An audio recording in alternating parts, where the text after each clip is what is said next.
My name is Dr. Nick Hacking and I work at Cardiff University. The title of the research that I do is called Experts, Expertise and Citizen Science, and it's a case study of a group of people in Barry, just to the west of Cardiff, who are looking into recording their own data on digital air quality monitors.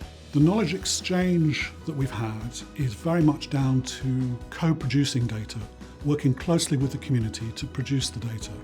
They have monitors in their houses that record air quality data. We've helped them to analyse that data and work on it themselves.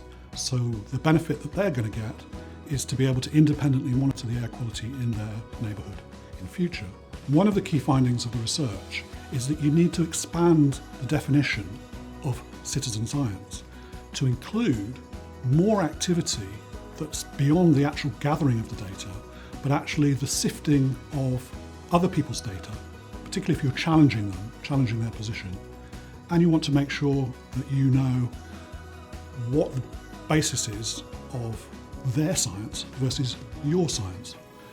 The potential impacts of the research is very much with the community in Barry, and we're really hoping that they can be independent of us and can carry on gathering data about their environment. There's other impact as well, which is academic, and we're very keen to be able to say something more about civil society and about how it operates in these particular instances where citizens feel as though there's a deficit in society and they feel as though there's a chance by getting together and doing it for themselves, gathering data and gathering knowledge and producing that for other people.